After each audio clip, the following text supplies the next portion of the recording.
नमस्कार. मी संकल्प फाउंडेशनच्या वतीने आपल्या सर्वांचे पुनश्च एकदा स्वागत करतो. आजच्या या संवाद सारथी व्याख्यानमालेला सुरू करण्यापूर्वी आमच्या एन-जी-ओ विषयी थोडक्यात इंट्रोडक्शन देतो. आमचं एन-जी-ओ संकल्प फाउंडेशन नावाने गेले 13 वर्षात महाराष्ट्र आणि महाराष्ट्राच्या बाहेर ऑनलाईन आणि ऑफलाईन दोन्ही मोडमध्ये काम करतं. आमच्या एन-जी-ओचं मुख्य तत्व महात्मा गांधीजींचं खेड्याकडे चला आणि स्वामी विवेकानंद आणि रामकृष्ण परमहंस यांचं शिवभावे जीवसेवा या तत्वाने आमचं एन-जी-ओ काम करतं. गेल्या 13 वर्षात ग्रामीण विकास असेल, पर्यावरण, शिक्षण, आरोग्य, महिला सबलीकरण अशा विविध क्षेत्रात आमचं एन-जी-ओ काम करत आहे. गेल्या 13 वर्षात समाजाची जी सेवा करायला आम्हाला संधी मिळाली, त्याबद्दल निश्चितच अभिमान वाटतो. आमच्या एन-जी-ओची एक छोटीशी व्हिडिओ क्लिप या ठिकाणी मी शेअर करतो. मग आपण आजच्या या व्याख्यानमालेला सुरुवात करू.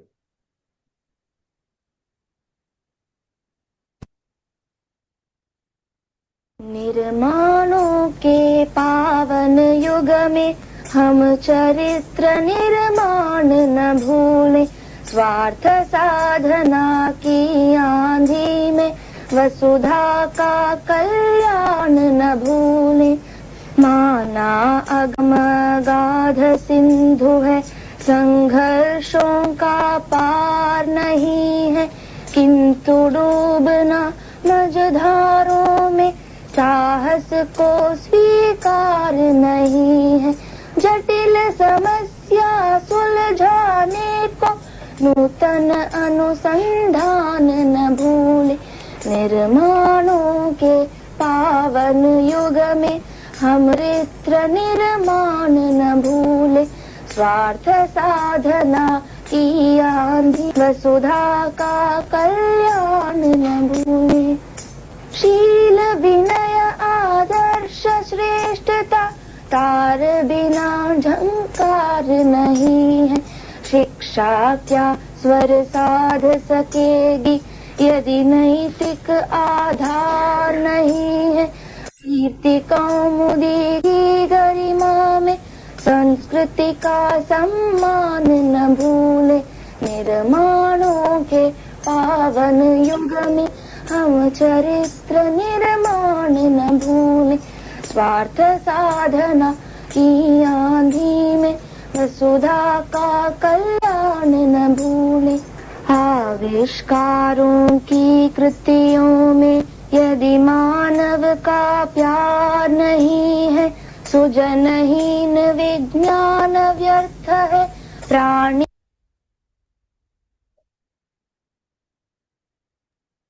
कोरोना काळात जेव्हा आमच्या सगळ्या फिजिकल ॲक्टिव्हिटी बंद होत्या, आम्ही ऑगस्ट 2020 मध्ये ऑनलाईन वेबिनार सीरीज सुरू केली. त्यात वेगवेगळे विषय घेतले, जसं की ग्रामीण विकास असेल, कृषी प्रक्रिया उद्योग, शेतीच्या विविध पद्धती, जसं नॅचरल फार्मिंग, ऑर्गॅनिक फार्मिंग, योगिक फार्मिंग, मिलेट्स फार्मिंग, की त्यातनं शेतकऱ्यांना आणि शेतीवर आधारित जे काही लोकं आहेत त्यांना फायदा होईल ग्रामीण भागात.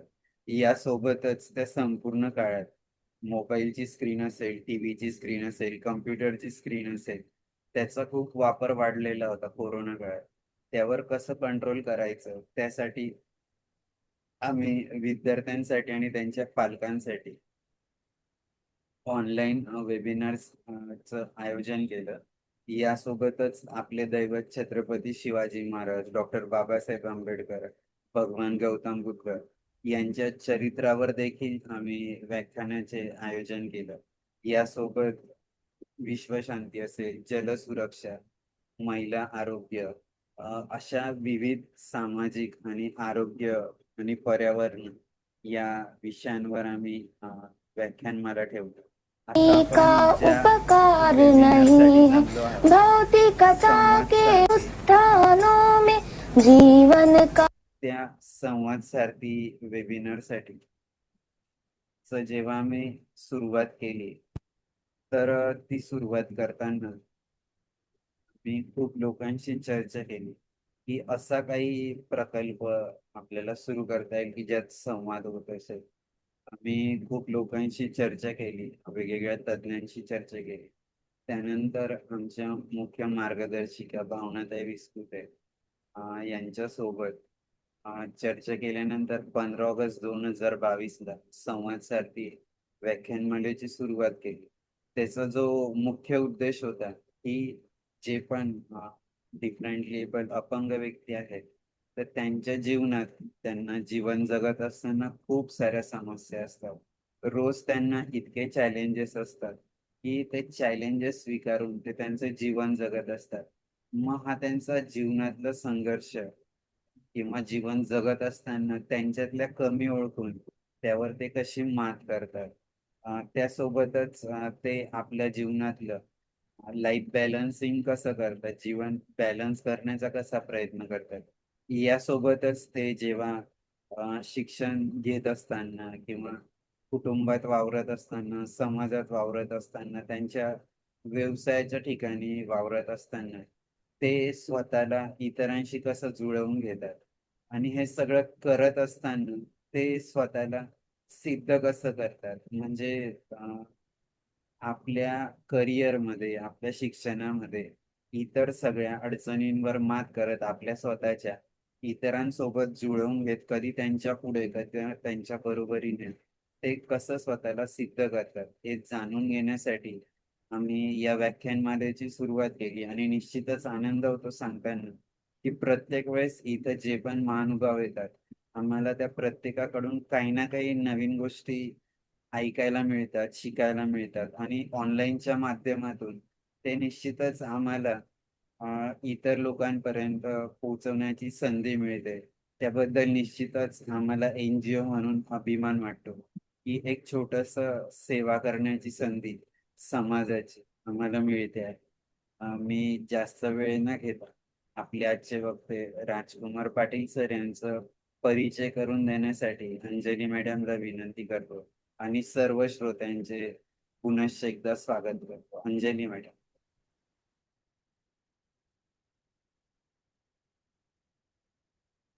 Thank you so much Vishal sir. आवाज येतोय सर माझा? हो, येतो, येतो. Okay okay sir. तर आजचे जीवन जगण्याचा संघर्ष आणि शिक्षण सेवेचा वसा या अत्यंत प्रेरणादायी विषयावर आपल्याशी संवाद साधण्यासाठी आपल्यासोबत एक असे व्यक्तिमत्व उपस्थित आहेत आज, ज्यांचा जीवन प्रवास म्हणजे संघर्षावर मात करून स्वतःच्या कर्तृत्वाने उभं राहण्याची आणि इतरांच्या आयुष्यात शिक्षणाची ज्योत पेटवण्याची प्रेरणादायी कहाणी आहे. आपले आजचे मान्यवर वक्ते आहेत श्री राज पाटील सर.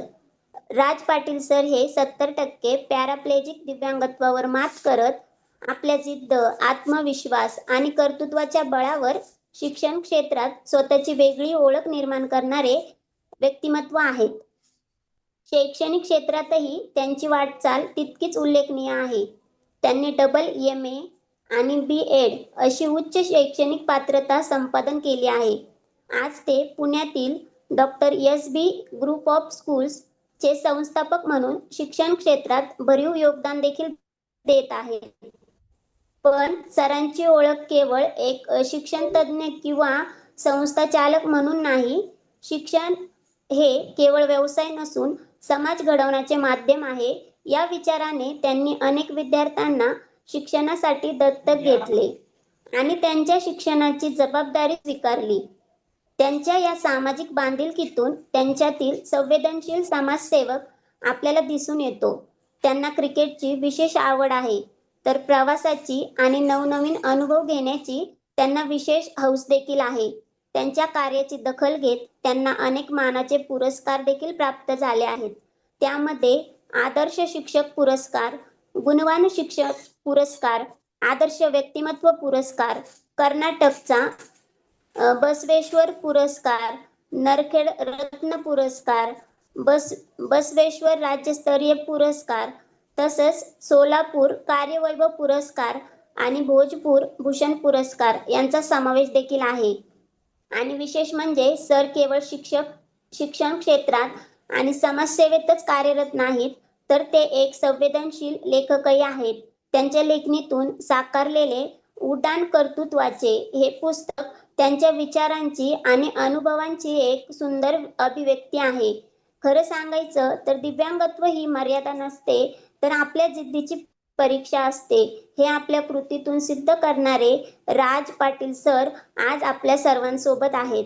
आजच्या जीवन जगण्याचा संघर्ष आणि शिक्षण सेवेचा वसा या विषयावर त्यांचे अनुभव ऐकणे म्हणजे केवळ एक संवाद नसून संघर्षातून संधी निर्माण करण्याचा आणि शिक्षणातून समाज घडवण्याचा प्रेरणादायी प्रवास अनुभवणे आहे.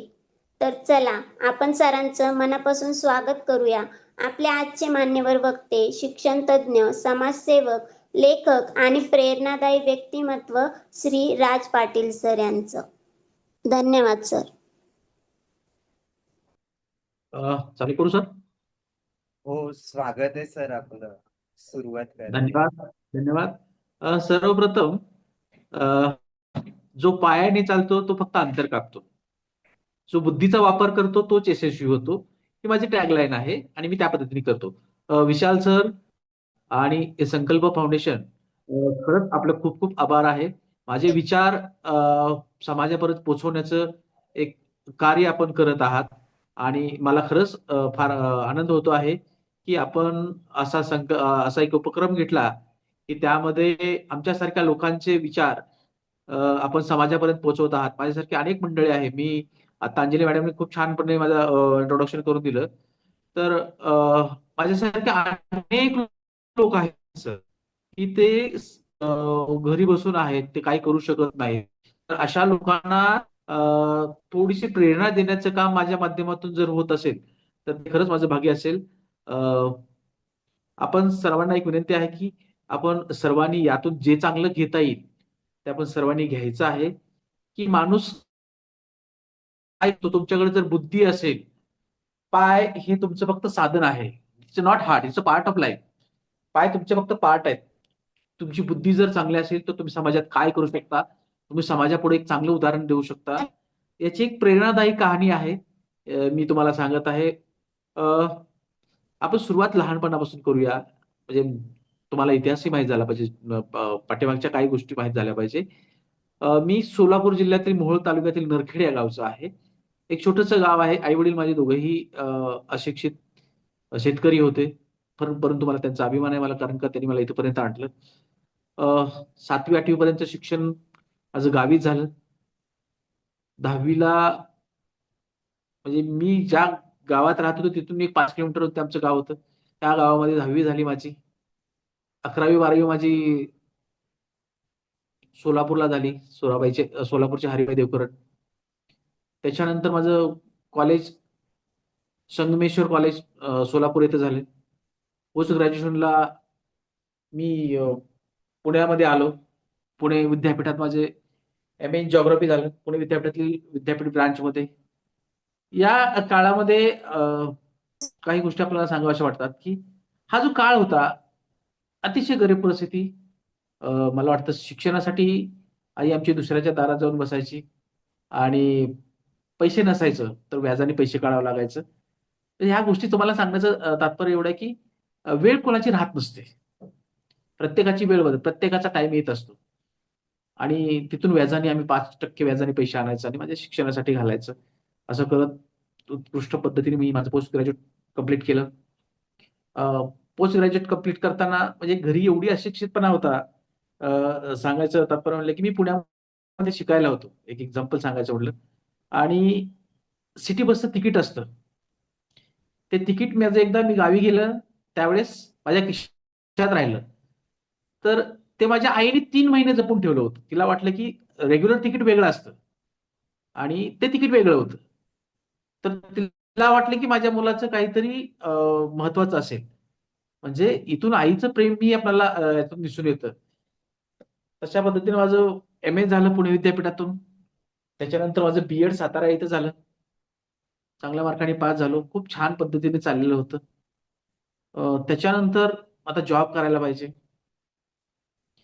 जॉब मी पुण्यामध्ये एका शाळेमध्ये जॉब करायला सुरुवात केली. परंतु त्यावेळेस असं होतं की फार तुटपुंजा पगार होता. त्यामुळे मी काय करायचं, एकाच वेळेस 2 शाळेमध्ये काम करायचं. सकाळी 7 ते 12 एका शाळेमध्ये काम करायचं आणि दुपारून दुसरी शाळा 12:30 ते 5:30. कारण का फार गरिबी खाल्लेली होती. त्यामुळे ह्या 2 शाळेत काम करायचं आणि आपला उदरनिर्वाह करायचा चांगल्या पद्धतीने चाललं होतं. 2005 ला माझं लग्न झालं. अ, माझी मिसेस तीही शिक्षक होती. आम्ही दोघंही शिक्षक होतो. एक खूप छान संसार चाललेला होता. मी एका शाळेमध्ये कामाला होतो. अ, अ, तीही एका शाळेमध्ये कामाला तिलाही लावलं होतं. खूप छान संसार चालला होता. डिसेंबर 2005 ला माझं लग्न झालं आणि 4-5 महिने खूप छान पद्धतीने लागलो. त्याच्यानंतर मे मध्ये मी माझ्या मिसेसला सोडून, माहेरी सोडून मी माझ्या गावी जात होतो. तर त्यावेळेस गावी म्हणजे सोलापूरला. एका भरधाव ट्रक आला आणि मला ओढून निघून गेला. लग्न होऊन 6 महिने झाले होते. अतिशय दुःखाची बातमी आहे. आता मला सांगतानाही फार दुःख वाटतं, की भरधाव आलेल्या ट्रकनी मला उडवलं आणि मी रस्त्याच्या मधोमध पडलो. 3 ते 4 तास मला कोणीही उठवलं नाही आणि मीही कोमामध्ये होतो. मलाही काही कळत नव्हतं. एकदम रस्त्याच्या मध्ये असल्यामुळं माझ्या कडेने दगडं लावलेली, मी ज्यावेळेस उठलो त्यावेळेस मला कळालं. माझ्या कडेने दगडं लावलेली होती आणि गाड्या यायच्या, सावकाश व्हायच्या, जायच्या आणि एक दुःखद असा प्रसंग होता, की मी ज्यावेळेस तिथं पडलो होतो, तर माझ्या पायातून, हातातून, तोंडातून रक्त येत होतं. तर त्यावेळेस तिथे एक 2-4 कुत्री होती. तर ती कुत्री माझी पाय ओढत होती. अजूनही माझ्या पायाला त्या कुत्रे ओढलेल्याच्या जखमा आहेत. आणि सुदैवानं म्हणा, की एक 2-3 तासानंतर पाऊस आला. ते पाऊस आल्यामुळे मला थोडासा होश आला आणि होश आल्यानंतर मी पाहिलं तर ती कुत्री मला ओढत होती. माझी पॅन्ट फाटलेली होती. माझं ते पायाचे अंगठे, अजूनही माझ्या पायाचे अंगठे कुत्र्याने खाल्लेले आहेत. ते अंगठे ती कुत्री मला कदाचित शेजारी नेऊन खायचा प्रयत्न करत असेल. मला ज्यावेळेस पाऊस पडला, वारं खावताना सुटलं होतं, मला जाग आली. मी त्यावेळेस प्रत्येकाला विनवणी करू लागलो, की मी मेलो नाही, मला वाचवा. परंतु सर मला खूप वाईट वाटतं त्यावेळेस सांगायला, की एक जणही माणूस माझ्याकडे येत नव्हता. गाडी सावकाश करायचा जायचा. कारण का त्यावेळेस भीतीही तशी होती. कारण का कोण कोणाला मदत केली, की तो अंग लुटायचं. बऱ्याच एक अर्ध्या तासाने मी प्रत्येकाला विनवण्या करायचं, की "साहेब मी मेलो नाही, मला वाचवा." परंतु मला कोणीही वाचवलं नाही. अशाच वेळेस एक दूध घालणारा गवळी, तो गवळी साधाभोळा माणूस होता. मी म्हणलं, "बाबा मला वाचवा, मी मेलेलो नाहीये." त्या माणसाने त्याची गाडी, त्याची सायकल लावली बाजूला आणि मला रोडच्या कडेला घेतलं. ज्यावेळेस मला रोडच्या कडेला घेतलं, त्यावेळेस मात्र बॅगॅची गर्दी जमा झाली. सर्वजण बघायला यायला लागले, की काय झाले, काय नाही. तर त्यावेळेस मी ज्यावेळेस पडलो, मला वाटतं की आता बघा ह्यातनं एक संदेश पण द्यावासा वाटतो, की मी ज्यावेळेस पडलो त्यावेळेस माझ्या डोक्याला हेल्मेट होतं. त्यामुळे कदाचित मी वाचलो असेल. आपल्यालाही विनंती आहे, आपण ज्यावेळेस बाहेर जाल, तर त्यावेळेस आपण हेल्मेट घालून जावं. मी आज कदाचित मला 20 वर्ष झालं. 2006 ला माझा ॲक्सिडेंट झाला. तर 20 वर्ष झालं अजून मी एकदम ठणठणीत आहे. मग आणि हेल्मेट घातल्यामुळे वाचलो आणि मानेच्या खालचा जो भाग आहे, तो पॅरालाइज झाला. म्हणजे हात, आजही माझा एकच हात आहे. हा हात फक्त चांगला आहे. हा हात आणि दोन्ही पाय. मला इथून खाली अजूनही दगड मारला तरी कळत नाही. म्हणजे सांगण्याचं तात्पर्य आहे, की अ, मी ज्यावेळेस मला रोडच्या कडेला वळून घेतलं, तर त्यावेळेस मला मान मान फक्त हालायची. तिथून खालचा भाग सर्व दोन्ही हात असे वाकलेले होते किंवा पाय म्हणजे एकदम सुन्न झालेलं होतं. मला दगड मारला तरी कळत नव्हतं. आता थोडं-थोडं कळतंय. पण त्यावेळेस एकदम मांसाच्या गोळ्या झाल्यासारखं पडलो होतो. मग थोड्या वेळाने ॲम्ब्युलन्स आली. मला सोलापूरला घेऊन गेले. सोलापूरला सिव्हिलमध्ये नेलं. 2 दिवस मला त्यांनी ठेवलं तिथं. परंतु कसल्याही प्रकारचा विलास त्यांनी केला नाही. मग माझी बहीण आहे, मावस बहीण अ, जिने मला शिकवलं. सोलापूरला मी राहायला असताना माझी काकू होती तिथं. तर त्यांनी मग एका खाजगी रुग्णालयामध्ये आणलं. एम-आर-आय काढला. तर सांगितलं की तुमचं सर्व्हायकल 7 फ्रॅक्चर आहे. 7वा मणका. त्याच्यामुळे तुम्हाला तुमचे हात पण हलणार नाहीत आणि पाय पण हलणार नाहीत. फक्त मुंडी माझी हलायची. खूप त्रास व्हायचा. मग डॉक्टरांनी सांगितले, की आपण ऑपरेशन करून बघूया, काय होतंय का? परंतु आयुष्यभर याला काही चालता येणार नाही. आणि त्यावेळेस ऑपरेशन झालं. माझं ऑपरेशन केलं. आता घरची शेवटी आईची माया वेगळी असते. आई म्हटली, "काही का असेना, करा माझ्या मुलाचं ऑपरेशन." आणि ऑपरेशन केलं. एक 4-5 दिवसांनी माझी मिसेस आणि आई डॉक्टरकडे गेल्या आणि म्हणाल्या, की "काय डॉक्टर म्हणजे काय यांच्या प्रगतीमध्ये?" तर ते काय म्हटले डॉक्टर त्यावेळेस काय म्हटले, आजही मला ते ऐकलं, की फार त्रास होतो. डॉक्टर काय म्हटले, की "तुम्ही घेऊन जावा. जास्तीत जास्त हा 6 महिने जगेल." मला ते ऐकायला आलं, ते बोलत होते त्यावेळेस. फार वेदना झाल्या. मला खरंच आनंद वाटतो दाखवायला. तो डॉक्टर आहे की नाही मला माहीत नाही. पण 20 वर्ष झालं अजून मी खंबीर आहे. आणि मग आम्ही तिथून डॉक्टर असे म्हणले, की तुम्ही घेऊन जाऊ शकता. आता तिथे ठेवण्यात पण अर्थ नव्हता. मग काही मंडळी म्हणायचे, "आता तुम्ही काय करता तिकडे नेऊन गावाकडे जावा." माझं गाव खेडेगाव होतं. तिथं जेवढं दिवस जगेल तेवढं जगू द्या. परंतु मी म्हटलं, "आई आपण पुण्याला जाऊया." आणि मग माझी आई म्हटली, की "तुला जे करायचे ते कर, मी तुझ्या पाठीशी आहे. मला तुझ्यापेक्षा महत्वाचं काहीच नाहीये." आणि मग आम्ही पुण्याला आलो. पुण्याच्या संचितीमध्ये मला नंतर ॲडमिट केलं. तिथेही डॉक्टरांचे ते सांगितले, की आम्ही काही याची गॅरंटी देऊ शकत नाही. जे ॲज युजुअल सोलापूरला जे डॉक्टर म्हटले होते तेच ते म्हटले. सर्व वाईट परिस्थिती होती. 6 महिने झालं होतं लग्न होऊन आणि असा प्रसंग घरात बायको किंवा आई असेल, फार दुःखाची म्हणजे फार दुःख व्हायचं. आणि मग हा आमचा नंतरचा प्रवास चालू झाला. ॲक्सिडेंट झाला. ॲक्सिडेंट झाल्यानंतर आता तुम्हाला वाटतं, जे पॅराप्लेजिक आहेत, त्या पेशंटला खूप चांगलं माहीत आहे, की झोपून-झोपून पाठीला जखमा होतात मोठमोठ्या, खाली सीटाला वगैरे. मला फार मोठी जखम झाली. फार मोठी म्हणजे एक मोठी वाटी बसते तशी अशी जखम होते. आणि ती एवढी एवढी आतमध्ये डीपमध्ये गेली होती, की पार हाडापर्यंत गेली होती.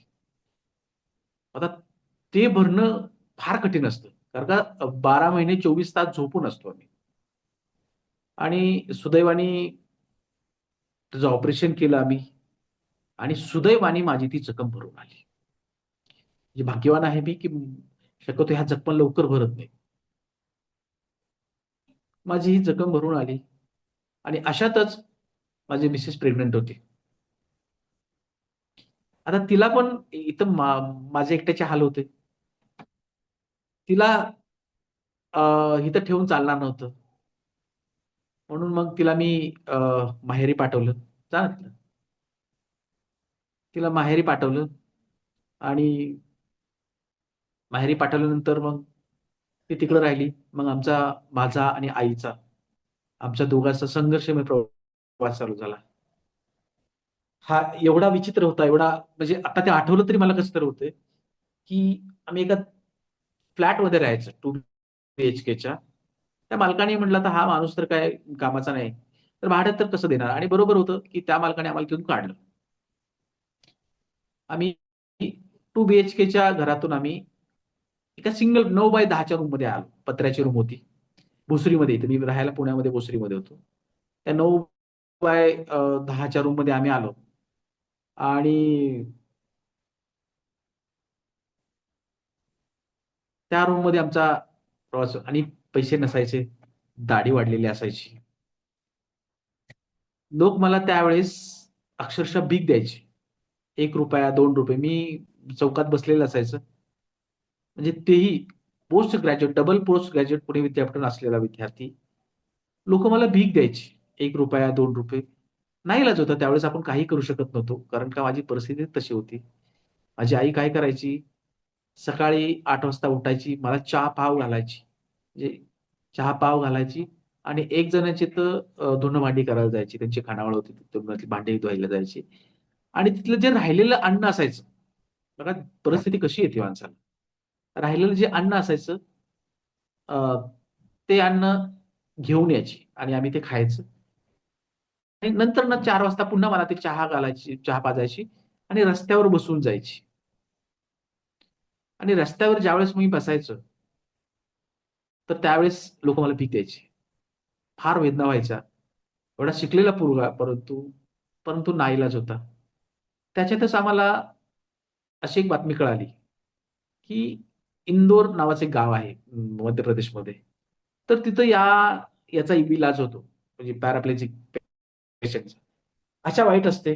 मग आईने इकडून-तिकडून पैसे गोळा केले. कोणाकडून व्याजाने काढ किंवा काय कर आणि आम्ही इंदोरला गेलो. तिथे 1 महिना, 2 महिने राहिलो. अ, मसाज वगैरे करायचे. पण ते आशा असते माणसाला. 1-2 महिन्यानंतर आम्हाला आमचे पैसे संपले आमच्याकडले. तर मग मी तिथं काम करायचे. त्याच व्हीलचेअरवरती बसायचं, रिसेप्शन म्हणून काम करायचं आणि मग आम्हाला तिथे विलास फ्री व्हायचा. मला अत्यंत वाईट वाटतं तुम्हाला सांगायला, की त्यावेळेस आम्ही ज्या ठिकाणी राहायचो, त्या तिथे जवळच त्या दवाखान्याच्या शेजारी एक शनी मंदिर होतं. तर त्या शनी मंदिरामध्ये आई आमची दररोज दर्शनाला जायची. चहा आणायला जायची आणि येताना दर्शन घेऊन यायची. त्या आईच्या लक्षात आलं, की रोज एक माणूस तिथं काय करायचा, दही-भात आणून ठेवायचा. आणि तो माणूस आणून ठेवायचा आणि गेल्या-गेल्या लगेच तिथं कुत्री यायची आणि ती खाऊन जायची. मग माझ्या आईच्या लक्षात आलं, की आपण जायच्या अगोदर कुत्री जातात आणि खाऊन येतात. तर मग माझ्या आईने काय केलं, की ते माणूस यायच्या अगोदर ती जाऊन बसायची तिथं. आणि तो माणूस काय करायचा, भात ठेवायचा आणि निघून जायचा. आणि पटकन तो भात असायचा. भात चांगला वाटीभर भात असायचा असा. म्हणजे मला आमचा नाश्ता व्हायचा त्याच्यामध्ये आणि ते घेऊन यायची. आणि म्हणजे कुत्र्याच्या अगोदर म्हणजे आमची अवस्था अशी झाली होती आणि ते आम्ही असं बऱ्याच दिवस चाललं. एक दिवस त्या माणसाने पाहिलं आम्हाला आणि तो म्हणला, की "मावशी तुम्ही दररोज इथला भात घेऊन जाताय.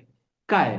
मग माझ्या आईने सांगितलं, की "बाबा मी आणि माझा मुलगा इथं दवाखान्याच्या ट्रीटमेंटसाठी आलेलो आहे आणि आमच्याकडे पैसा नाही आणि म्हणून मी सगळं तुमचा जो भात येतो, त्याचा आम्ही नाश्ता करतो."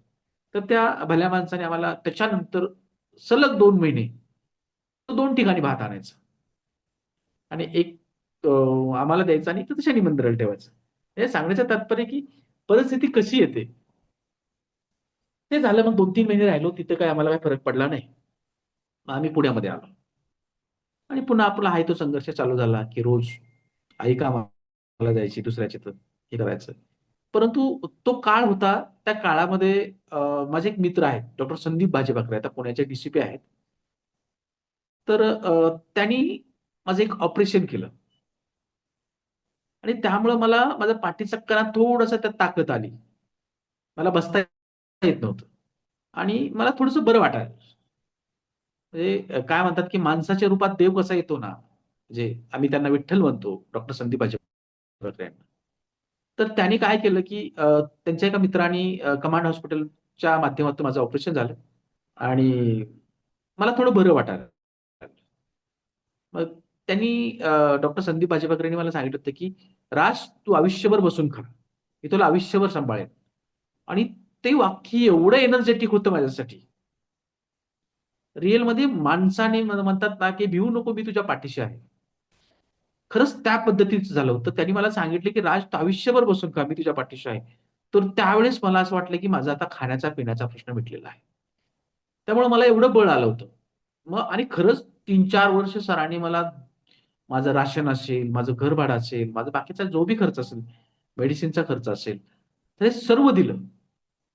आणि मग मला थोडं-थोडं बसायला लागलं ऑपरेशन झाल्यामुळे 1-2 वर्षामध्ये. आणि मग मी सरांना एक विनंती केली भाजीपाकरे साहेबांना, की "सर मला आता बसता येत नाही. तर मला एक 2 रूम घेऊन द्या, मी ट्युशन चालू करतो." तर त्यांनाही फार आनंद झाला, की ज्या मुलाला बसता येत नव्हतं, काहीच करता येत नव्हतं, तो मुलगा मला आज म्हणतोय, की मी ट्युशन घेतो. आणि साहेबांच्या माध्यमातून मला 2 रूम मिळाल्या आणि मी ट्युशन चालू केली. 2 मुलापासून ट्युशन चालू केली. 6 महिन्यात माझ्याकडे 80 मुलं झाली आणि एका वर्षात माझ्याकडे जवळ-जवळ 150 मुलं होते. कारण का शिकवण्याची फार म्हणजे एकदम मनापासून शिकवायचं, कारण का आतापर्यंत पैसाच मिळाला नव्हता. पाव खाऊन जगलेला माणूस, एक टाइम पाव खाऊन जगलेला माणूस आणि पैसा मिळाला. मी रात्रंदिवस सकाळी 5 वाजल्यापासून संध्याकाळी 10 वाजेपर्यंत, रात्री 10 वाजेपर्यंत ट्युशन घ्यायचो. 100ची 150, 150ची 200, 200ची 400, 400चे 500. 2014ला माझ्याकडे 500 मुलं होते, 21 शिक्षक होतं.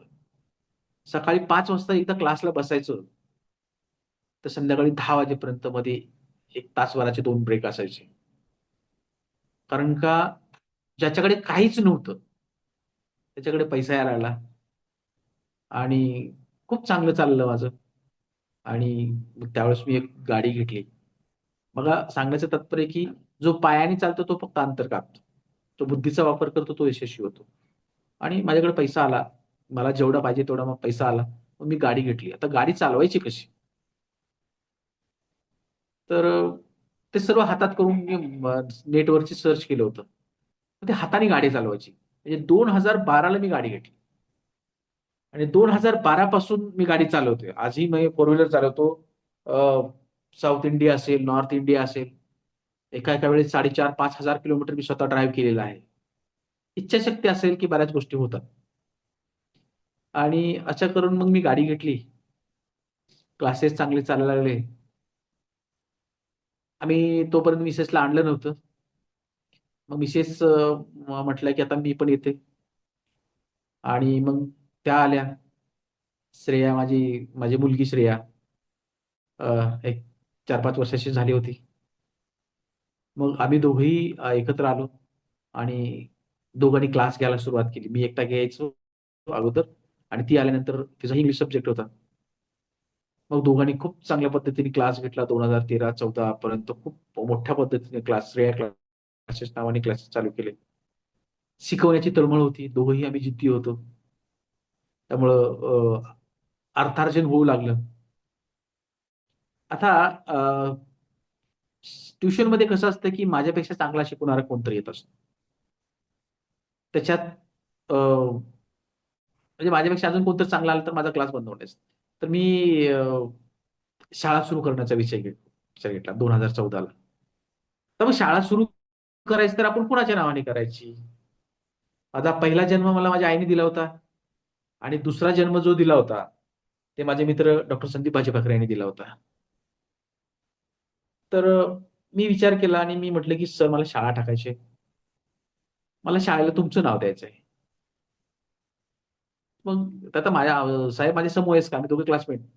तर सर म्हणले, "नको माझं नाव देऊ, आईचं वगैरे नाव दे." म्हटलं, "ठीक आहे, माझ्या आईचं तर नाव सतत असणार आहे माझ्याबरोबर, परंतु मला दुसरा जन्म ज्या व्यक्तीने दिला, तर त्याचं नाव मला टाकायचं आहे." साहेब नको, नको होय म्हणण्यात 6 महिने गेले. 6 महिन्यानंतर सरांनी वरिष्ठाची चर्चा केली आणि "काय हरकत नाही," म्हणले. "माझं काय त्यात माझं नाव दिलं तर चालेल." आणि पहिली शाळा आमची 2014 मध्ये भोसरीमध्ये चालू झाली. प्री-स्कूल होतं. डॉक्टर संदीप भाचेबाकरे प्री-स्कूल नावाने सुरू झालं. आणि 2015 आम्ही एक ठिकाणी जागा घेतली दिघीमध्ये आणि तिथं कन्स्ट्रक्शन चालू केलं. आणि 2016 मध्ये आम्ही जी भोसरीमध्ये जागा होती, शाळा होती, तिथं आम्हाला जागा पुरेना. आम्ही इकडं बांधलं आणि 2016ला डॉक्टर संदीप भाचेबाकरे इंग्लिश मीडियम, त्या शॉर्टमध्ये डॉक्टर एस-बी इंग्लिश मीडियम या नावाने आम्ही दिघी इथं पहिली शाखा चालू म्हणजे ती शाखा इकडे ट्रान्सफर केली. खूप छान, खूप कष्ट करायचो आम्ही दोघंही, आम्ही नवरा-बायको आणि खूप चांगल्या पद्धतीने शाळा चालली. आजही खूप छान पद्धतीने चालते. साधं सिंपल राहणे. मुलांसाठी आपण आहोत, आपल्यासाठी मुलं नाहीयेत. असा विचार मनात ठेवतो. हे मुलं आहेत तर आपल्याला शोभा आहे. अशा पद्धतीनं सकाळी उठल्यापासून तो संध्याकाळपर्यंत जोपर्यंत मला अ, वेळ देता येईल तेवढा वेळ मी शाळेला दिला. खूप चांगल्या पद्धतीने शाळा चालली. त्याच्यानंतर 2021 मध्ये अजून एक आम्ही ब्रांच टाकली. इथंच मोशीजवळ डुडुळगाव म्हणून गाव आहे. तिथंही आम्ही खूप चांगल्या पद्धतीने कष्ट केलं. तिथेही खूप चांगल्या पद्धतीनं लोकांनी विश्वास ठेवला आणि खूप चांगल्या पद्धतीने शाळा चालू आहे. दोन्ही शाळा आता सध्याला खूप चांगल्या पद्धतीने चालू आहेत. आणि हे कष्ट करत गेलो, मुलांसाठी वेळ देत गेलो. शेवटी मी समाजाचं काहीतरी देणं आहे. माझा हा दुसरा जन्म होता. हे बोनस लाईफ होतं माझ्यासाठी. काहीतरी चांगलं करायचं ह्या हेतूने केलं. स्वच्छ मन, प्रगती करणे, माझ्याबरोबर माझ्या मुलाची प्रगती झाली पाहिजे, मुलांबरोबर माझी प्रगती झाली पाहिजे, असा सरळ मार्गी विचार ठेवणं. यामुळं थोड्याच दिवसात शाळा खूप चांगल्या पद्धतीने चालू लागल्या.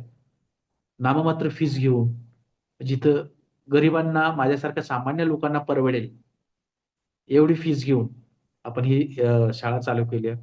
आणि ह्या ज्या 2 शाळा आहेत, खूप उत्कृष्ट पद्धतीने चालत आहेत. आणि आता जी आम्ही तिसरी शाळा चालू करतोय, मला खरंच सांगण्याला आनंद होतो, की माझे काही सहकार्य आहेत. त्यांच्या मदतीनं आपण आता doctor S B international means public school, फार मोठी जागा आहे, फार मोठी इमारत आहे. माझ्या सहकार्याच्या साथीने आता आम्ही फार मोठी शाळा बांधत आहोत. आणि पुढच्या वर्षीपासून 2026-27 पासून डॉक्टर संदीप भाजी भाकरे पब्लिक स्कूल सुरू होणार आहे.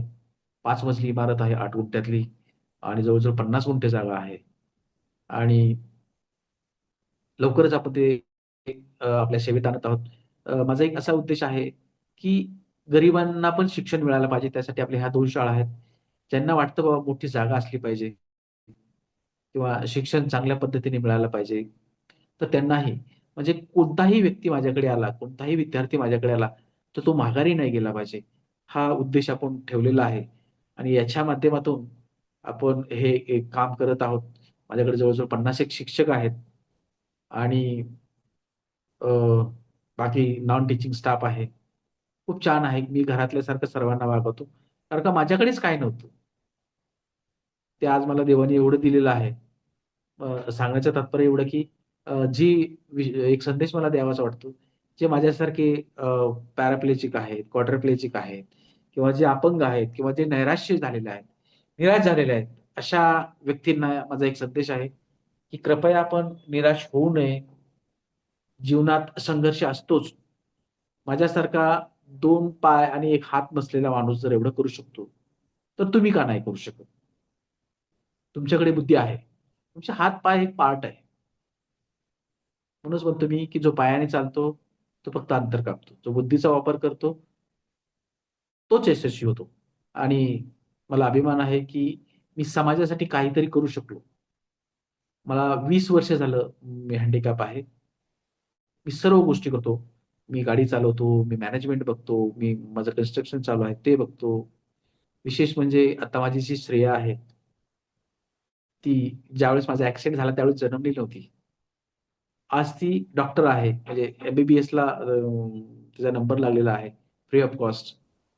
म्हणजे आपण ज्यावेळेस इतरांच्या मुलांना अंतःकरणापासून देतो, त्यावेळेस देव आपल्याला पण देत असतो. त्यामुळे माझी मुलगी डॉक्टर आहे. आता ती डॉक्टर करतेय. म्हणजे माझ्यासाठी फार अभिमानाची गोष्ट आहे, की ज्या माणसाला फक्त 6 महिने जगतो असं डॉक्टर म्हटले होते. तो आज 20 वर्ष झालं खंबीर आहे. एवढ्या लोकांना काम देतो, एवढ्या मुलांना ज्ञानदानाचं काम करतो आणि ते अजून काय पाहिजे मला? मला वाटलं, की बाबा मी माझ्याकडे अशी 2-4 मुलं अशी आहेत, की ती मी दत्तक घेतलेली आहेत, की ते मुलं त्यांचा शैक्षणिक खर्च असेल, काय असेल. हा माझा पर्सनल भाग आहे. मी जास्त मला कोणाशी मी हे करत नाही. परंतु आता बोलण्या-बोलण्यातून निघालं, की मी या मुलांचा शैक्षणिक जो बी खर्च आहे, तो करायचा. आत्ताच एक माझा मुलगा मी जो दत्तक घेतला होता, तर तो 10वी पास झाला. जवळ-जवळ 80 का 80-82% मार्क पडले आणि आता तो पुढं एम-बी-बी-एस करणार आहे. म्हणजे सांगण्याचं तात्पर्य की आपण आपलं काम करत गेलं पाहिजे.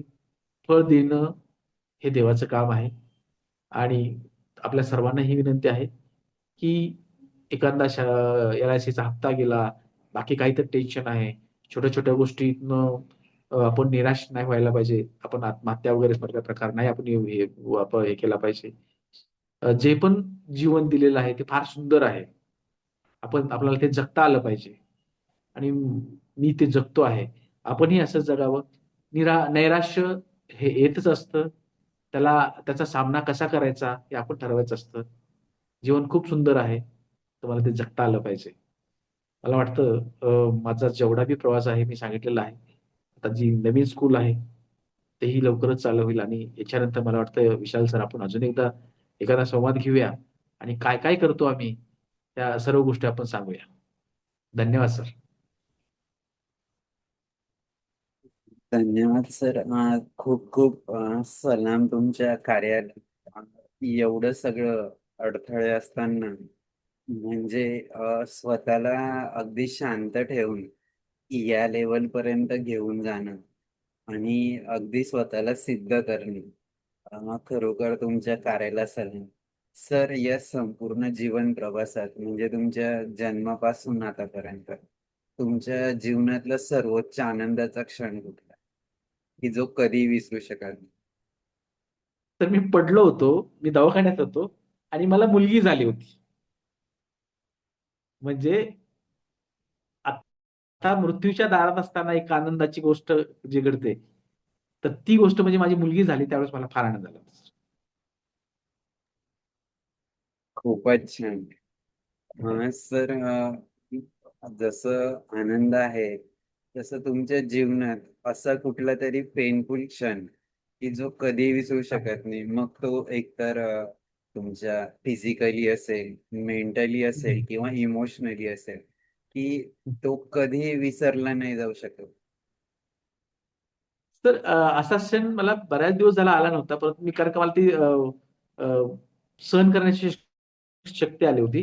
परंतु आता रिसेंटली काही गोष्टी अशा झाल्या सर, की आपण समाजाचं चांगलं करायला गेलो ना, तर आपलीच लोकं आपल्याला धोका देतात. असेच माझे काही जोडीदार होते. मी फार जवळचं मानायचो त्यांना. म्हणजे हा गोष्ट सांगण्याचा नाही, पण की लोकं वाईट असताना कोण येत नाही सर. चांगलं व्हायला लागलं ना, तर काड्या घालायला फार लोकं येतात. आणि माझ्याही बाबतीत असं एक दोघं जणांनी खूप खूप त्रासदायक गोष्टी केल्या. तर त्याचं मला फार दुःख झालं, की मी त्याला माझा जवळचा मानतो आणि त्यांनीच मला माझ्या विरोधात असं काहीतरी कटकारस्थान करायचं, अशा गोष्टी केल्या. तर त्याचं मला फार दुःख होतं सर. बाकी मी शारीरिकदृष्ट्या हे झेलायला फार खंबीर आहे. मला तर फार मोठी सवय झालेली आहे. तर अजून एक मनात प्रश्न आहे, की जसं तुम्ही उदाहरण दिले बरेचसे, त्यातनं तुमच्या जीवनात जसं म्हणतात ना, एखादा दिवा पेटवायचा असेल, तर एक हं, ठिणगी पण पुरेशी असते. तसं अगदी. तुम्हाला सातत्याने हे तेवत ठेवणारी तुमच्या जीवनात काय-काय असे मोमेंट्स आले, की जसं अगदी तुम्ही सांगितलं, की खायला नव्हतं, इतकी वाईट परिस्थिती आणि हं, त्यातही पॉझिटिव्हली तुम्ही आज इथपर्यंत म्हणजे जेव्हा तुम्हाला तुमचे मित्र एस.व्ही. पाटील सरांनी मदत केली आणि तुम्ही हं, उभे राहिले आणि त्यांना लगेच म्हणतात, की मी आता उभं राहिलोय. मला म्हणजे मला बसता यायला लागलंय. मला लगेच क्लासेस सुरू करायचे. अशा सगळ्या छोट्या-छोट्या गोष्टी त्या करणं म्हणजे मनात येणं आणि त्या कृतीत आणणं, यासाठी प्रेरणा कुठून मिळाली किंवा ते करावंसं का वाटलं? त्याबद्दल थोडक्यात सांगा. नक्कीच सर. मी आता म्हणलं ना, की मी माझे गुरु मानतो त्यांना. माझे मित्र आहेत संदीपाजी भाकरे. तर त्यांना गुरु मानतो. तर त्यांनी मी आता मगाशी बोलताना सांगितलं, की "राज तू आयुष्यभर बसून खा. मी तर आयुष्यभर सांभाळेन." आणि तो काळच असा होता, की माझा जगण्याचा म्हणजे माझा खाण्यापिण्याचा प्रश्न मिटला होता. तिथून मी काहीही करू शकत होतो. त्यामुळं तो एक प्रसंग झाला. दुसरे प्रसंग म्हणजे माझी आई. आई म्हणायची म्हणजे "तू काळजी करू नको. तू फक्त काय करायचं सांग." मग त्यावेळेस असं वाटायचं, की अरे आपण असं असताना देखील आपली आई म्हणते आपल्याला, "तू काही कर, मी तुझ्या पाठीशी आहे." किंवा माझी मिसेस असेल. तर ती कधीही लाजली नाही. मला कुठेही घेऊन जायचं असेल, कितीही समाजात असू कुठेही असू द्या. माझा पाय खाली पडला किंवा माझा आता व्हीलचेअरवर आहे मी. माझ्या पायाला सेन्सेशन नाही. तर ती कधी लाजत नाही किंवा माझी मुलंही कधी लाजत नाहीत. माझा पाय खाली पडलेला असेल किंवा मला कळत नसेल, तर ते पटकन उचलतात, त्यांना कधी लाज वाटत नाही. आता माझी मुलगी एवढी मोठी झाली, MBBS ला आहे, तर तिलाही कधी लाज वाटत नाही, की सांगण्याचं तात्पर्य की मला ह्या गोष्टीतून प्रेरणा मिळते, मला जगण्याची उमेद येते. म्हणजे ह्या सर्व गोष्टी मला, हे छोट्या छोट्या गोष्टी आहेत, परंतु मी त्या पॉझिटिव्ह घेतो आणि नक्कीच. त्यामुळे मला म्हणजे आनंदी असतो आणि यश पण संपादन होतं. कारण का पाठीमागे नक्कीच. एवढा मोठा भक्कम हे असतो, माझ्याकडे साथ असते. हो सर, नक्कीच. आणि सर, अजून एक छोटासा प्रश्न मग मी सर्वांसाठी मंच खुला करतो, की नक्की. जसं इतके संकट आल्यावर म्हणजे अगदी उठता येत नाहीये इथपासून, तर आज या पोझिशनला पोहोचले आहात. तर या सगळ्या प्रवासात असं एक नवीन राजकुमार पाटील यांचं रेप्लिकेशन व्हावं, यासाठी तुमचं काय मत असेल, की काय केलं पाहिजे? हां. नाही, बघा, मी आता मागे सांगितल्याप्रमाणे की ना, संघर्ष हा प्रत्येकाच्या जीवनात आहे सर. तो तो वेगवेगळ्या रूपात आहे. काही जणांना काय टेन्शन आहे, उद्या एखादा हप्ता आला, तो कसा फेडला पाहिजे. काही जणांना आहे, की अरे, याला माझ्यापेक्षा जास्त पगार आहे. प्रत्येकाला टेन्शन आहे, परंतु माझं एकच सांगणं असतं, की तुम्ही कष्ट करत जा. 100% यश तुमच्या आज नाही उद्या येईल. परंतु 100% यश येतं, त्या बाजूने तुम्ही विचार करा. पहिल्यांदा तुम्ही एखादी गोष्ट ठरवा, मनामध्ये ती एक गोष्ट ठरवा. त्याच्यानंतर त्या मार्गाने विचार करत जा आणि त्या मार्गाने प्रयत्न करत जा. 101% मी मी माझा अनुभव सांगतोय सर, की नक्की तुम्हाला 100% यश येणार आणि मी ते करतो. मी प्रत्येक गोष्ट, मी पायाने अपंग आहे, मला चालता येत नाही, अजिबात नाही. मी सर्व गोष्टी करतो. मी म्हणलं ना, की मी अख्खा भारत देश फिरून आलोय आणि मी स्वतः ड्रायव्हिंग करत सर. त्यामुळं तुमच्या मनात एक जिद्द पाहिजे, तुमच्या मनात करण्याची ओढ पाहिजे. अशक्य नावाची गोष्ट नसते सर. आपण ते करत नाही म्हणून ते अशक्य असते. आणि मी माझ्या मनात आले, की मी ती सोडत नाही सर. मला पाय नाही सर फक्त. मला माझे ना ब्रेन फार स्ट्रॉंग आहे. पाय नाही, माझे विचार तिथे गेले पाहिजे. माझ्याकडे 4 नोकर आहेत. ते 4 नोकर मला, तुम्हाला जर 4थ्या मजल्यावर जायचं तर 2 पाय असतात. माझ्याकडे 4 नोकर, मला 8 पाय असतात. फक्त हे बुद्धीने करता येतं. आणि मी विचार करतो, की जे रंजले-गांजले आहेत माझ्यासारखे, जे अपंग आहेत किंवा जे काय म्हणतात, की ज्यांना काम होत नाही किंवा ज्याच्या काम करणे शक्य नाही. तर त्यांनी हातावर हात ठेवून बसू नका. कार्य करत राहा. यश 100% तुमच्यापाशी येतं. यश सहजासहजी मिळत नसतं. त्याला कार्यच करावं लागतं. कामच करावं लागतं. तुम्ही कार्य करत राहा, काम करत राहा. 100% यश तुमचं दरवाजा ठोठावल्याशिवाय राहणार नाही. खूप छान सर, तुमचं असं व्यक्तिमत्व आहे. मी सर्वात आधी अशोक भानसे सरांना विनंती करतो, की त्यांनी अनम्यूट करून बोलावं. सर नमस्कार सर. तर नमस्कार. सर्वांना माझा नमस्कार. सर, तुम्हाला दोन प्रश्न माझेवाले. हो सर. जो जो तुम्हाला दूधवाला मिळाला, हां. माझ्या मते सेकंड जन्म तुमचा तिथूनच झाला. अगदी, अगदी. आणि म्हणजे त्याच्यानंतर तुमची भेटगाठ वगैरे झाली का, तो एक प्रश्न आहे. आणि आजपर्यंत तुम्ही विद्यार्थ्यांना जे घडवलं, शिकवलं, ते हं, हं. त्यांचे म्हणजे काही उच्च पदावर वगैरे लागले असेल, त्यांचा रिस्पॉन्स काय आहे, ते थोडं बहुत सांगा. अगदी, अगदी. तो सर, मी काय झालं, की ज्या गवळ्याने मला तिथून उचललं, त्याच्यानंतर साधारणतः 4-5 वर्ष तर कधी गावी गेलो नाही. कारण का माझी उठण्याची कंडिशनच नव्हती 3-4 वर्ष तरी. त्यामुळे तो गवळी कोण होता, काय होता, नंतर ना दुर्दैवाने मी जाण्याचा प्रयत्न केला. परंतु सर्व बदललेलं होतं आणि माझी काय नंतर ना त्यांची भेट झालेली नाही. आणि ते माझं दुर्दैव असेल, कारण का ज्या माणसाने मला इथपर्यंत हे केलं, तो त्यांना मी भेटू शकलो नाही. आणि दुसरा तुमचा प्रश्न होता सर, की तुमची जी मुलं आहेत, ती कुठल्या मोठ्या पदावर आहेत का? नक्की. अ, काही डॉक्टर आहेत, इंजिनिअर आहेत, काही परदेशात आहेत आणि चांगल्या पद्धतीने काम करतात. धन्यवाद सर. धन्यवाद सर.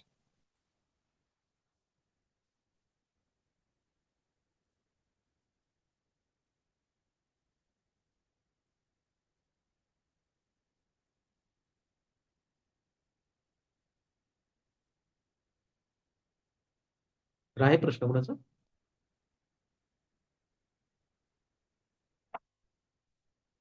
हॅलो.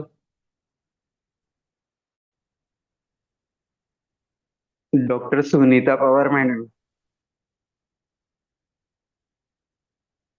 हॅलो. हा मॅडम, नमस्ते सर. नमस्कार मॅडम. हा सर, तुमचा प्रवास ऐकला मी पूर्ण. हा हा खूपच म्हणजे तुमचा स्ट्रगल अगदी हृदयस्पर्शी होता आणि तुम्ही तो अगदी परखड, अगदी स्पष्ट, म्हणजे कुठल्याही गोष्टीची लाज किंवा हे न बाळगता असं तुम्ही मांडलात तो. आणि म्हणजे अगदी. आपला हा संवाद सारथीचा मेन उद्देशच आहे की तो की कसा तुमचा स्ट्रगल होता आणि त्याच्यावर तुम्ही मात करून हे कुठपर्यंत पोहोचलात. आणि हे ते अगदी तुम्ही खूप छान पद्धतीने मांडलत, सांगितलं. आणि आत्ता आणि आफ्टर म्हणजे ऍक्सिडेंट तुम्ही आता जे काय अचीव केलं आहे हा हा ते पण खूप वाखाणण्याजोगं आहे. अगदी. तुम्ही तुमची आता तिसरी तुम्ही शिक्षण संस्था काढताय, येस मॅम. तर खूप त्याच्यासाठी पण शुभेच्छा. आणि आता तुमचं ते असेल कन्स्ट्रक्शन, अंडर कन्स्ट्रक्शन असेल ना हो हो चालू? हो हो मॅडम.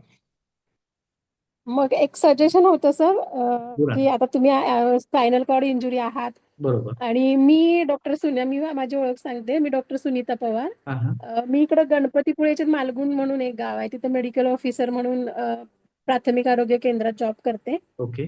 आणि माझे मिस्टर आहेत सादिक नाकाडे, ते पण स्पायनल कॉर्ड इंजुरीचे आहेत, पॅराप्लेजिक.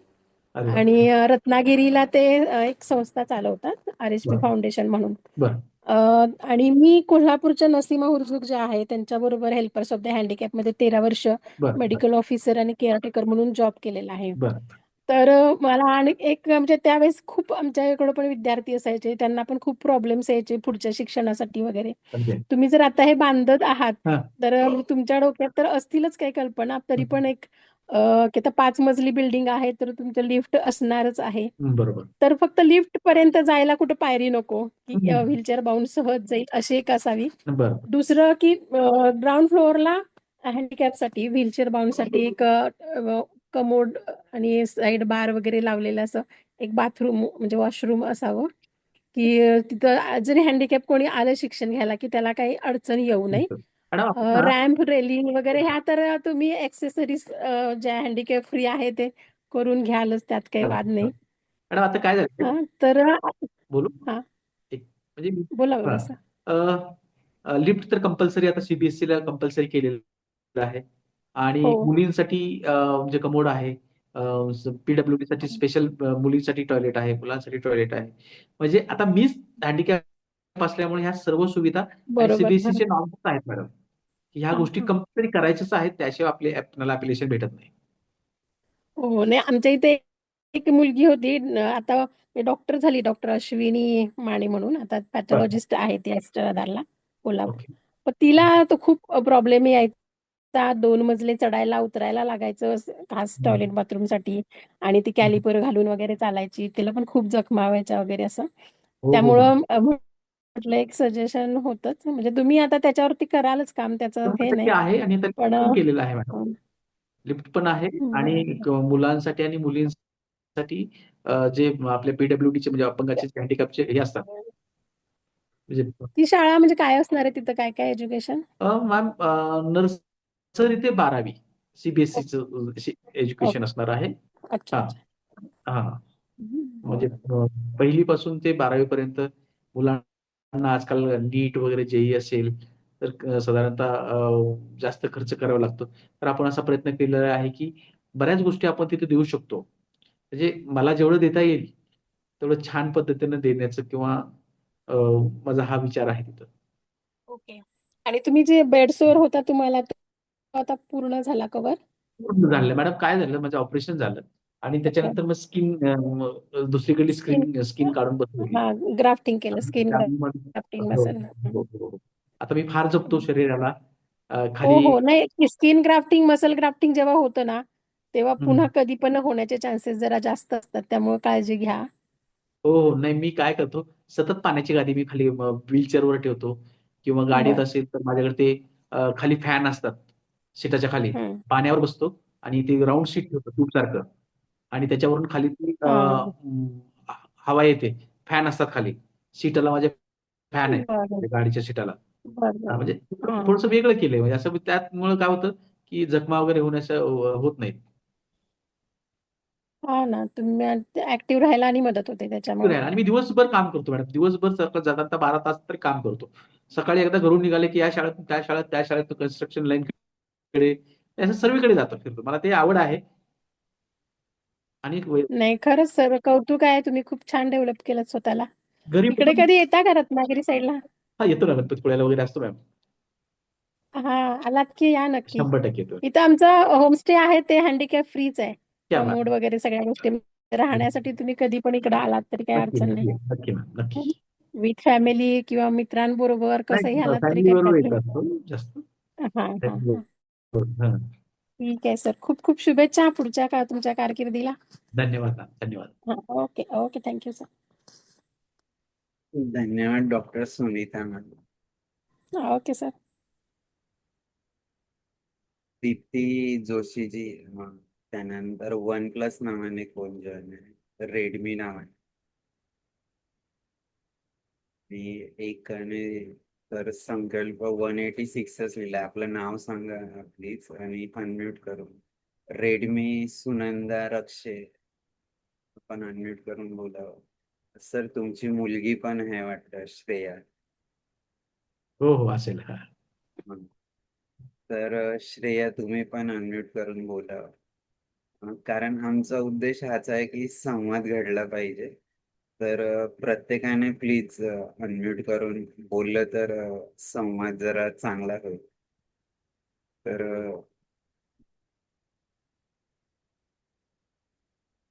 दीप्ती धनंजय जोशी, सुनंदा रक्षे. आता आमची वन स्ट्रेंथ आहे, आमचे शिक्षक असतील. हॅलो.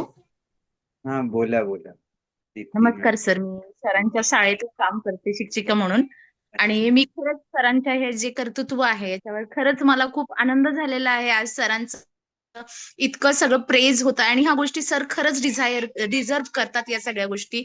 आणि सरांकडनं आम्हाला नेहमीच एक प्रेरणा मिळत असते की आपल्या आयुष्यामध्ये छोट्या छोट्या गोष्टी ज्या असतात त्याच्यातून आपण खचून न जाता कशा पद्धतीने आपण आपलं लाईफ चांगलं अजून करू शकतो. ही खरंच सर एक ज्वलंत उदाहरण आहे असं म्हटलं तरी चालेल. आणि विशेष म्हणजे सरांचा स्वभाव, त्यांचं राहणीमान एकदम साधं आणि सगळ्यांना इन्स्पायर करणारी एक पर्सनॅलिटी म्हणून मी सरांकडे नेहमीच एक प्रेरणास्थान म्हणून आम्ही सरांकडे बघतो. आणि आम्हाला खूप प्राऊड आहे की आम्ही सरांच्या संस्थेवर आमचं जे काही आमच्यात आहे टॅलेंट ते दाखवण्याचं सरांनी आम्हाला चान्स दिलेला आहे आणि आमच्यावर खूप चांगल्या पद्धतीने विश्वास ठेवलेला आहे. आणि नक्कीच आम्ही आमच्या पुढच्या आयुष्यामध्ये स्वतःला प्रूव्ह करून सरांच्या सोबत सानिध्यात जे दिवस घालवले आहेत आणि त्यामध्ये आम्हाला जे काही इन्स्पिरेशन मिळालेलं आहे ते कधीही न विसरता येण्यासारखं आहे. त्यामुळं सरांना खूप खूप थँक्यू म्हणू इच्छिते. आणि सर जे काही त्यांचं योगदान सर करतायत त्यासाठी पुढच्या वाटचालीसाठी सरांना खूप खूप शुभेच्छा माझ्याकडनं. आणि सर असंच आम्हाला नेहमी गायडन्स तुमचं असू द्यात हीच एक अपेक्षा मी व्यक्त करतेय. Thank you so much sir. Thank you ma'am. नक्कीच नक्कीच नक्कीच असेल. धन्यवाद दीप्ती मॅडम. हा हॅलो. बोला श्रेया. हा मी त्यांची मुलगी आहे ऍक्च्युली, हो. श्रेया. तर म्हणजे ते खरंच खूप सपोर्टिंग फादर आहेत. म्हणजे त्यांनी खूप असा खडतर प्रवास त्यांचा आहे आणि ते आम्हाला दर दिवशी म्हणजे रोजच खूप इन्स्पायर करतात आणि सपोर्ट पण खूप करतात. म्हणजे आता करिअर असो किंवा काही गोष्टी असो लाईफ ओरिएंटेड तर खूप जास्त सपोर्ट करतात आणि खूप इन्स्पायरिंग पर्सनॅलिटी आहे. म्हणजे आम्ही त्यांना रोज जवळनं बघतो. म्हणजे खूप अशा गोष्टी आहेत की त्यांच्या ह्याच्यातनं आम्ही खूप रोज शिकतो की बाबा छोट्या छोट्या गोष्टींना कसं फेस करायचं. म्हणजे एकदम असं खूप छान पद्धतीने कसं हँडल करायचं सिच्युएशन्स अँड ऑल. तर मग खूप इन्स्पायर होतो आम्ही त्यांच्यापासून. आणि खूप छान. तुमचं बॉन्डिंग जसं सरांनी सांगितलं की अगदी बालपणापासून आतापर्यंत प्रत्येक गोष्टीची काळजी घेणं वडिलांची, ते खूपच छान कार्य तुम्ही करताय आणि निश्चितच ते प्रेरणादायी आहे सर्वांसाठी. हो हो हो. अजून येस सुनंदा रक्षेजी वन प्लस नावाने कोण जॉईन झालंय?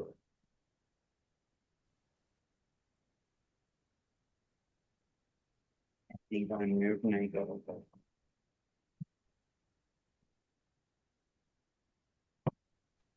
हा बोला सुनंदा. हा good evening sir. Good evening ma'am. Good evening. हा मी सरांच्या स्कूलमध्ये ह्या वर्षीच जॉईन झालेली आहे. आमच्या सरांच्या आमचे जे राक्षस सर आहेत त्यांच्या याच्यानी की सर आपले खूप हार्ड वर्किंग आहे वगैरे, त्यांचं इन्स्पिरेशन खूप हे घेऊन, म्हणजे जे त्यांनी कष्ट घेतले त्याच्यावर म्हणजे मोटिवेशनल हे वाटलं मला एकदम, की तुमचं सगळे हिस्ट्री ऐकून वगैरे मला एकदम पॉझिटिव्ह एनर्जी भेटलेली आहे. आणि मला काहीतरी तुमच्यासारखंच काहीतरी करून दाखवायचंय. थँक्यू. म्हणून नक्की. मी पण ही तुमची एनर्जी घेऊनच मी आता पुढे निघणार आहे. धन्यवाद मॅडम. नक्की नक्की. Thank you sir for your inspiration. Thank you ma'am. It thank you was ma'am. Yes yes sir. Sir मी धन्य- फारसे बोलतो, एक प्रश्न हा, विचारायचा होता बोला सर. बोला बोला. प्रश्न नाही सर, एक तुम्ही थोडक्यात माहिती देऊन टाका का या आपली या पेशंटला म्हणजे दैनंदिनच्या जीवनामध्ये कसं हे करायला लागतं आणि काय काय औषधोपचार वगैरे करतात ते पण सांगून द्या. कुठल्या आणि व्यायाम पेशंट सांगून द्या, व्यायाम पण सांगून द्या. काय पेशंटला काय झालेलं आहे? पेशंट म्हणजे तुमच्या जे व्हीलचेअरचे पेशंट आहे ना त्यांच्यासाठी सांगून द्या सर. पॅराप्लेजिकसाठी. आता पॅराप्लेजिक आणि क्वाड्रिप्लेजिक असे 2 प्रकार असतात. तर मी क्वाड्रिप्लेजिक होतो, नंतर ना माझे हात दोन्ही चांगले झाले. मी काय करतो की रोज मला जेवढं जमेल तेवढा व्यायाम करतो, पॅसिव्ह मुव्हमेंट करतो. माझ्या घरची, माझी मिसेस असेल, माझी मुलगी असेल, तर ते माझा पायाचा व्यायाम करतात. आणि प्राणायाम असेल, रोज एक 10 मिनिटं प्राणायाम केलं केलं पाहिजे. त्याच्यानंतर हाताचे व्यायाम मला जेवढं जमतं. आता एकदमच फार आम्हाला जमत नाही. कारण का पायात ताकद नसते. तर पायाचे जे पॅसिव्ह मुव्हमेंट असतात ते माझी मिसेस, माझी मुलगी, माझा मुलगा जे आहेत हे करत असतात. आणि मला जेवढं जमतं मी दिवसभर शरीर हलतं ठेवतो. मी व्यायामाबरोबर दुसरी काळजी घेतो, ती म्हणजे मला कुठं जखमा होत नाहीत ना. खाण्याच्या बाबतीत मी संतुलन ठेवतो. जास्त उष्ण असलेलं खायचं नाही, जास्त गरम असलेलं खायचं नाही. जेणेकरून ज्याच्यामुळं अंगावरती बेडसर उठतील. म्हणजे शरीर थंड ठेवलं पाहिजे. त्यासाठी आहार पोषक पाहिजे किंवा मैद्याचे पदार्थ खात नाही. भाकरी खाल्ली पाहिजे. पण चहा जास्त नाही पिला पाहिजे. एकदा दोनदा चहा गोड कमी पिला पाहिजे. म्हणजे ज्याला संतुलित आहार म्हणतो, त्या पद्धतीचा आहार मी घेतो. आणि दिवसभर माझं शरीर मी हलतं ठेवतो. मला उठून बसता येत नाही. मी एका बाजूला होतो, उठून बसतो. त्याच्यानंतर गाडीत बसताना मी स्वतः बसतो. मला उचलून ठेवावं लागत नाही. मी माझ्या हाताच्या ताकदीवरती म्हणजे 2 गोष्टी महत्त्वाच्या आहेत. एक तुमचा आहार जो आहे तो संतुलित पाहिजे. ज्याच्यात उष्णता कमी असल्या पाहिजे. नॉन-व्हेज वगैरे ठीक आहे, तुम्हाला कवा तर खाऊ वाटत असेल तर तुम्ही खा. हे नाही. परंतु जास्त खाऊ नका. त्यामुळे काय होतं शरीरात उष्णता वाढते. मग पाईलचा त्रास व्हायला लागतो किंवा अजून बऱ्याच गोष्टी. कारण का बसून असतो आम्ही दिवसभर. तुम्ही जर झोपून असाल तर तुमचं शरीर सारखं या बाजूवरून त्या बाजूला हलतं ठेवा. त्या बारीक-सारीक गोष्टी आहेत किंवा तुमचं पोट साफ होत नसेल तर विशिष्ट 1-2 दिवसाला तुम्ही काय मेडिसिन घेत असाल ते घ्या. मी तर कायम चूर्ण घेतो. त्यामुळे मला पोट साफ होतं माझं दररोजच्या दररोज. म्हणजे तुम्हाला ह्या बेसिक गोष्टी आहेत ना, तुम्हाला तर लाँग लाईफ जगायचं असेल, तर तुम्हाला तुमच्या शरीराची हालचाल ठेवली पाहिजे. तुम्ही व्हीलचेअर ढकलताना तुम्ही स्वतः ढकला. हातात दुसऱ्याला हे करून देऊ नका किंवा हाताचे व्यायाम असू द्या. तर या गोष्टी कराव्या असं मला वाटतं. सर